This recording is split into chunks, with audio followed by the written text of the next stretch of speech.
Addiction hijacks, let's call it, semi-rational thought as a way to justify ego desires.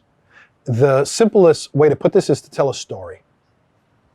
I remember working with a client, and he was about a week sober. He'd gotten out of detox from opiates. He was a week sober, and he was still in some obsession to use heroin. And he very earnestly approached me as a counselor at the time. This is probably 10 years ago. And he said, can I talk to you for a little bit?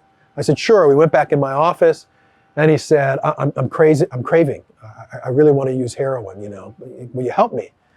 And and I said, well, tell me what your plan is. How are you, like, let's lay it out. Well, how are you going to go use heroin? And he said, well, I go to Inglewood, and I'm going to get some heroin. I said, well, slow down.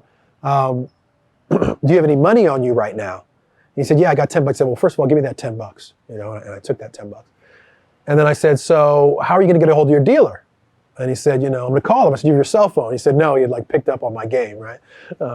And I said, okay, well now, if you don't have a cell phone, how are you going to call your dealer? He said, I'm going to go to the gas station and I'm going to call him. I said, but you don't have any money. He said, well, I'll panhandle. And then I'll call my drug dealer. And I said, okay. So you're going to walk to the gas station on the corner over there. You're going to call your drug dealer. He's going to come drop it off. He said, no, my dealer doesn't deliver. I got to go to Inglewood. I said, how are you going to get there? So I'm going to take the bus. I said, okay, so you're going to take the bus to Inglewood and you're going to meet your dealer where? He's the Burger King in Inglewood. I said, okay. And then what? He said, well, then I'm going to use it. Where are you going to use? He said, I'm going to use in the Burger King bathroom. I said, with what? He said, with foil and a straw. I said, okay. So you're using in the Burger King bathroom. I said, and then what are you going to do? He's like, I'm going to be high. I said, okay, and then what? And he said, well, I'm going to come home. I said, he was young. I said, you're going to go back to your mom and dad's? And he said, no, they kicked me out. I'm going to come back here. I said, okay, so you're going to go use at the Burger King. You're going to get high in the bathroom. You're going to catch the bus, you know, back after you're high. And you're going to come back to this treatment program. I said, yeah. I said, and then what are you going to do? He said, then I'm going to get sober. And I, of course, you know, said, but you're sober now. You know, you're already there, you know, you don't have to do the loop-de-loop. And he looked at me and he said, yeah, but when I'm high, I really want to be sober.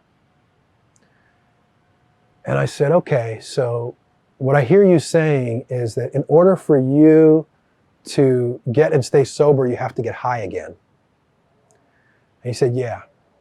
And it's funny, if you don't think about it too hard, there's a logic there. There's a rationale there.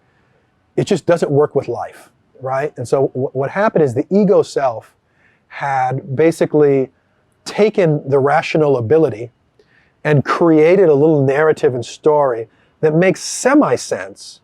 But obviously, if you use that rationale in your life, you'd never get sober, right? Because every time I try to get sober, I have to get high to be motivated to get sober again.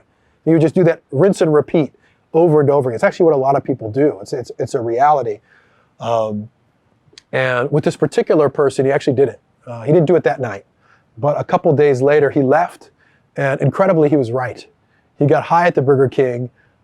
We ended up referring him to a program out of town. And he's, I think, sober 8-9 years now. So he happened to be right. But it's not a good equation as to how to get clean. It's an example of how the ego self can hijack rationale in order to create justifications to continue to enable addiction.